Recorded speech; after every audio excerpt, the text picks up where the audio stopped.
First of all, I want to give credit where credit is due, and I must start with the elected officials of this great Muskogee Creek Nation, starting with the National Council, Speaker Alexander, Second Speaker Ridge, and the rest of the council. There are times when we have to have emergency sessions, and in this particular case we did, so that we could have the legislation as well as the appropriations bill to vie for the bid or do the bid that we did yesterday. And I think it's important that I share that with you, because it was a united effort to purchase this particular property here in Jenks that we're very pleased that we were able to do. In addition to that, I want to recognize Ms. Jan Tiger. She's my in-house legal counsel, and J.D. Colbert. J.D. serves in many capacities with this administration. He's very familiar with property and property management, as well as the financial end of it. He came to me last Thursday, actually, and felt like that this was something that the tribe needed to pursue, which we did. And those two individuals put together a package that we were able to submit to our legislature for them to consider and act upon and address it, rather, and that's how this all came about. In addition to that, we've had a number of calls since yesterday's successful bid from people all across the country. Not only Tulsans and Jenks residents, but Broken Arrow throughout the metropolitan area, but also tribal members within the 10-county jurisdiction that we have at the Muskogee Creek Nation, and tribal members from California to Texas to Illinois, all over the country, very pleased with the purchase of this property. As you know, today is the day that we remit to Tulsa County or to the group in terms of the 10%. We will try to close this out in an expedient manner. We have 30 days to do so. But if the response that we've received from everyone in the short time that we've done this is any indicator of what to expect in the future, we're very pleased. It looks real positive. I know one of the questions seems to be about the trust status. It's only natural that when tribes receive or are able to get property, they look at putting it in trust. And I can tell you, we've been good neighbors as Muskogee Creek Nation throughout the areas and the communities that we share. And even though there may be some issues or some concerns with the tax roll and those types of issues, I can assure you that in many of the communities that we have been able to help in many ways in terms of their education, in terms of fire departments, in terms of the law enforcement or police departments. So that will continue. Mayor of Jenks and I have met yesterday, actually had lunch. We're very encouraged that our relationship has been strengthened by the purchase of this property. We're looking forward to meeting with him and his group here in Jenks in a couple of weeks with our people from the Muskogee Creek Nation. As you know, we do have property just north of here that actually was one of the reasons we decided to pursue this property, because we felt like it would be a good mesh, if you will, or a good fit. So we're pleased that we're here today. We wanted to make this sort of a formal announcement. Yesterday it was mostly a whirlwind, as many of you know. We were so excited and ecstatic that I don't even know if I made sense to some degree on answering your questions. So we wanted to have a little bit of time to kind of settle things down for you to come and join us for this press conference and a formal announcement. Our tribal members are very excited about this. You know, with today's technology, with the social networks that we have, I bet it was in 5 minutes after the bid was successful that we started receiving response throughout our tribal from tribal members throughout the country on this purchase. So we're very excited. One of the things that we're going to be looking at and keeping the format, if you will, for lack of a better term, is I know that there's been some festivals and there's been things like that in forms of family entertainment that will not change. We're going to make sure that continues on. As a Native people, we believe in family. That's been a strong point of our ability to endure throughout the generations, and we believe that family is important, and that we're going to have a family concept at this facility. So we're pleased to announce that this morning. Since yesterday morning, I have had a number of calls from management groups throughout the country. They think it's neat that an Indian tribe has taken over this facility, and they would like to help us be successful in terms of bringing in new retail. I know one of the things I've heard since yesterday morning was bringing in someone that could be, quote unquote, an anchor that would attract other retail businesses. So we're looking at doing that. It's just been an exciting 24 hours. It really has. I guess 25 hours now, but I didn't get to sleep much last night thinking about all the things the tribe can do, and thinking about the excitement throughout Creek Nation. And not only Creek Nation, I've heard from other tribal leaders throughout the country.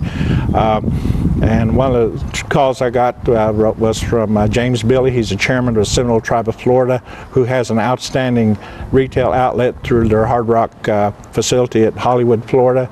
And they've even offered to help any way that they could. So it's not only about the Muskogee Creek Nation, it's about Indian country in general. So I was pleased to get those calls. So with that, I will open up for questioning, any questions that you have. So will you all seek a trust? Pardon? Will you all seek a trust? Yes. Yes. We don't, pardon? How long does that take? Well, it varies, and I was getting ready to say that, Emery, is that the application process now, even before we can get there, the property or land that we procure or purchase has to be debt-free before we can even start the process. So that will be one thing that will have to be done. There's been some cases when a trust property applications are addressed in an expedient manner, but then there's times that it's not as quick as we would all like.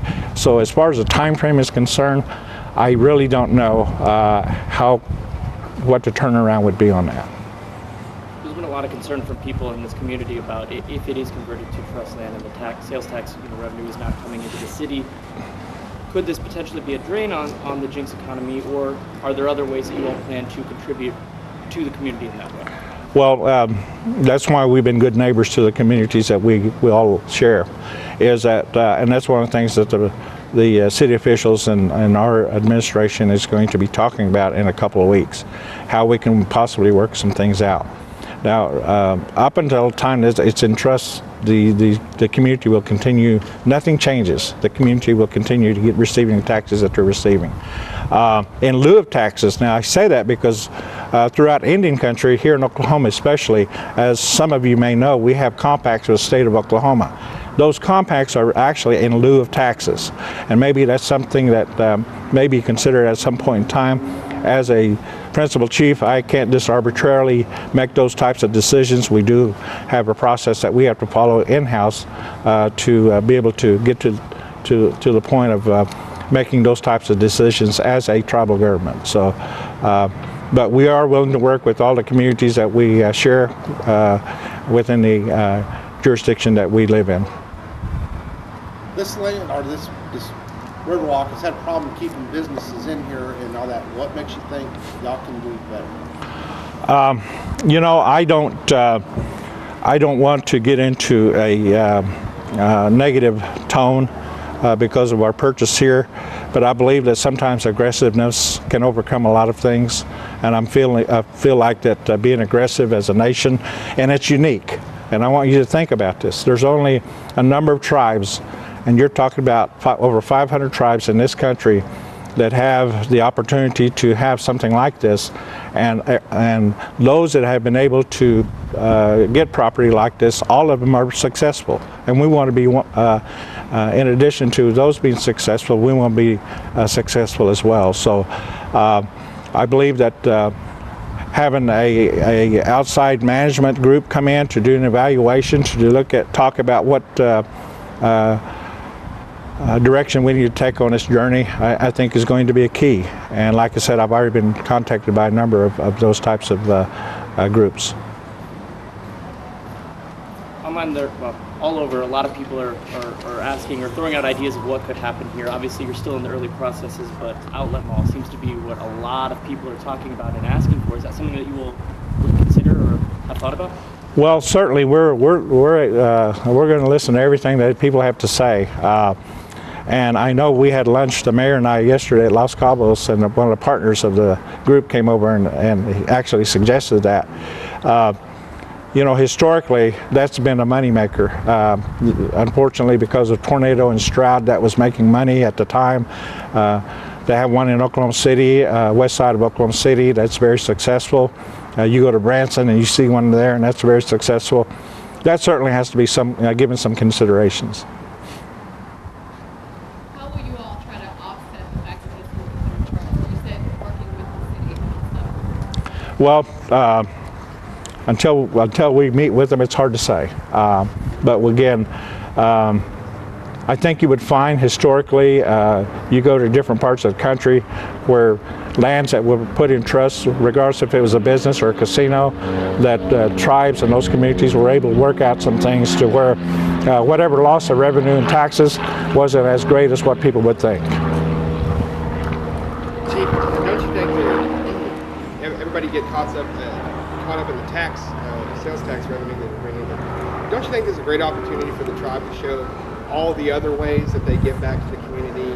Everybody gets so wound up on the tax thing. Mm-hmm. There's so many other ways, and this is a great way to showcase it. Yeah, and I think the best way to show that is collectively here in Oklahoma, especially, tribes are one of the largest employers in the state.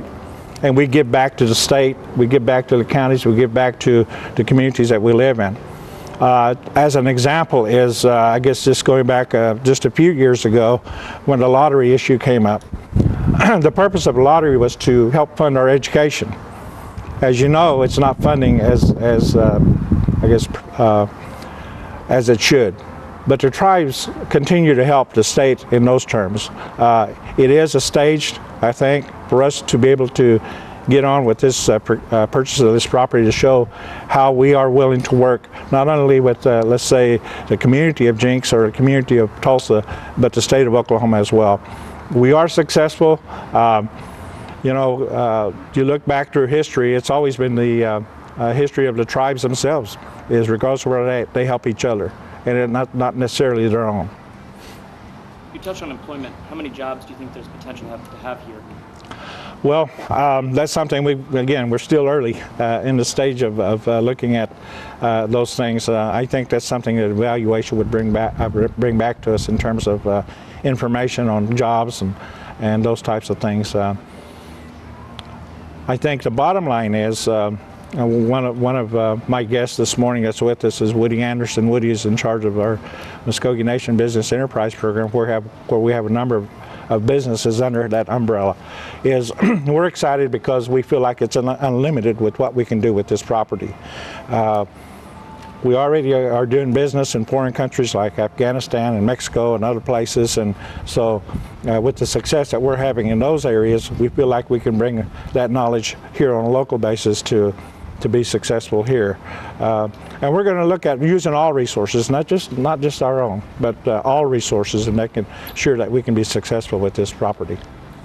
Chief, are there any tribal businesses that you would like to see in this location? Well, that's some of the things we're going to be looking at, and not casinos or smoke shops. Please make that clear. As I told some of you yesterday, we have a premier gaming site just across the river from us. We have one of the largest smoke shops in the 8-county area just north of the casino. So why would we want to reinvent the wheel, if you will, with putting something like that here on this property? But is there anything else that retail venue that you guys? Well, you know, just as it was suggested with the retail outlet, there was one that was shared with me yesterday afternoon about, as you know, American Indian artists, especially from Oklahoma, are some of the outstanding in the world. And there's a possibility that we would look at having something as far as an outlet for them, having maybe a festival having an outside festival for artists to come to share their works with the general public. It gives them an outlet. right now, many of our artists have to go out of state. Santa Fe is a good example to be able to promote their artwork. We do have probably some of the most outstanding Indian artists in the country, and we want to give them an opportunity to come here and show their works. Anyone else? Okay. I thank you very much for coming, and like I said, it's been a hectic 25 hours, but it's been an enjoyable ride, and I want to thank second speaker Ridge for joining us this morning to represent the National Council, and we're excited. It's a united effort on this whole thing, and we'll continue to do that, to be aggressive with what we do in the future. With that, thank you very much.